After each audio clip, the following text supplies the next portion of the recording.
This is the module 4 of oral communication, which is entitled Functions of Communication. In this chapter, we will learn to value the purpose of oral communication. The main goals and principles of oral communication are similar to that of written communication.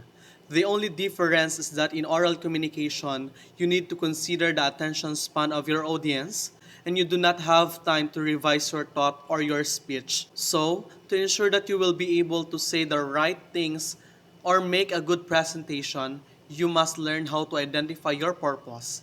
Ask yourself, why do I need to speak? And why am I saying this? In this chapter, we are going to talk about the functions of communication, effective communication skills, and factors affecting perspectives. In the process of identifying your purpose, you may ask yourself, what do I want to achieve? Am I going to inform, motivate, or control my audience?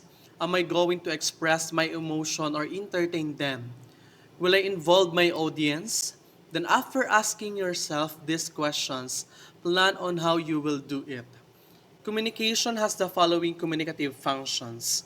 First, regulatory or controlled. Communication may be used to regulate or control an individual, a small group, or a large audience. Regulation is done to make people follow authority. This function of communication is more noticeable in formal organizations than in informal organizations. Those regarded as having higher ranking in the organization's status, family, society, companies, often initiates this function of communication. Example, parents may regulate the actions of their children by constantly reminding them about the house rules. Employers may require their employees to follow the company's guidelines by giving an orientation to the new employees. A group leader may control his members by asserting his position. All these situations are examples of a superior regulating or controlling his subordinates. Although this function is noticeable in formal organizations and most of the time is used by a higher ranking person in the organization, this function can also be used in formal settings and by subordinates. Take for instance, a toddler who wants to have a chocolate from the grocery may stand by the object he desires hoping this his mom would understand his action. Second, social interaction. Social interaction is a communication between two or more individuals. The kind of interaction this individual will have depends on the time, place, and their role or relationship with one another. Each one of us has several roles to fulfill, and each role defines how we communicate or interact with a person or an audience. We are actors in this stage called world, and every day we perform to different audience. In this function, the attention is shared by individuals, therefore preventing the disintegration in the interpersonal and organizational level. By interacting with one another, individuals become more sensitive and they improve their verbal and nonverbal communication skills. A person who has mastered the skills of decoding nonverbal cues usually has more favorable and fulfilling social interactions with people. And this communicative function of communication can be seen in the following scenarios. A sales agent entertaining a client, employees working together on a project, a child waving to get the attention of his mother, a manager trying to balance his concern of his subordinates and task requirements, a man saving someone from being hit by a vehicle, a teacher giving a positive head shake to convey approval. Third, motivation. Motivation is a communication function that deals with stimulating an individual or a group of people to do a target goal. Through appropriate communication, you can encourage people by making clear to them what needs to be done, how they fare in doing their roles, and how they can improve themselves. A well motivated individual is a productive and satisfied individual. This function of communication is usually applicable in business or corporate settings. In corporate settings, motivation is important because of the following benefits. First, it puts human resources into action. It improves the level of efficiency of employees. It leads to achievement of organizational goals. It builds a friendly relationship and it leads to stability of workforce. Fourth, information. The fundamental need for a person to adapt and adjust to his environment is information. Curious as he is, a man needs to know what is going on around him.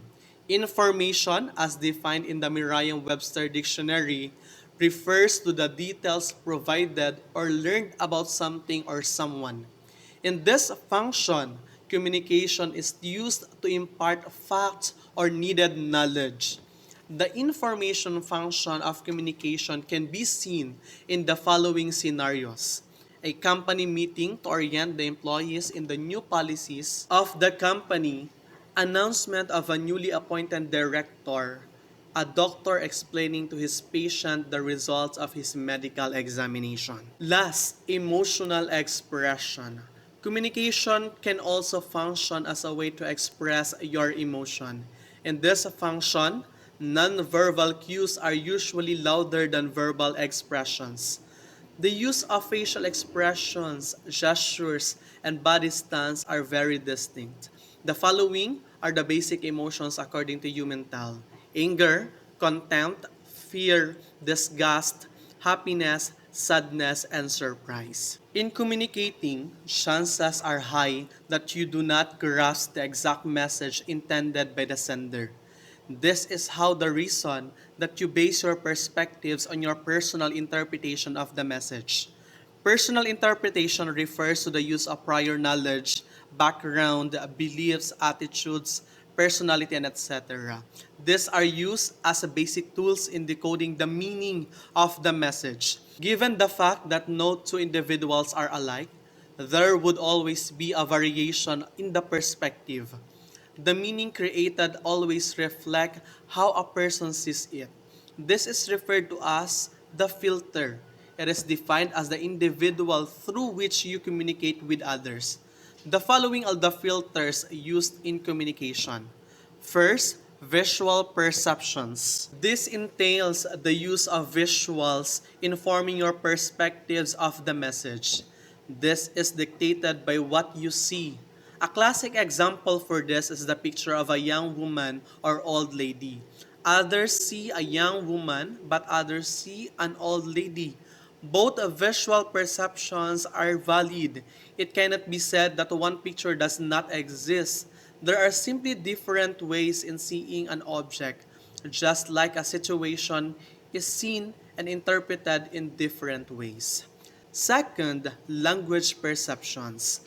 Perceptions also change with words. There are cases when you give your own interpretation on words. The meaning that you give also changes. For example, the given statement below would yield different perception depending on how a person sees it. The woman without her man is nothing. A perception could be similar with this. The woman without her man is nothing. In the same way, it could also be the woman without her man is nothing. Words also yield a difference in perception. In cases when you thought the receiver got your intended message, there are cases when it does not happen. It is important that you encode your message as accurately and as understandable as possible. The communication is an intricate and complex process. There are many factors that come into play. That is why it is expected that meaning created would be different from message intended. There are five factors which affect a receiver's way of decoding the message, thus, a cause for communication breakdown. First, past experiences. As a communicator, unconsciously or consciously, you bring with you your past experiences in the communication situation. It affects the way you decode the message. It is shown on how you interpret the message and in your feedback, reply, or response. Whether you like it or not, your experiences in the past play an important role in how you communicate with others. This is where the term prejudices would come in. Prejudices mean you take the past experience be associated with the future experiences. Oftentimes, you associate your past experience with a particular person or group of people. Second, prejudices. Another cause of communication breakdown is the prejudices. It refers to taking an isolated experience associated with a person to the future communication.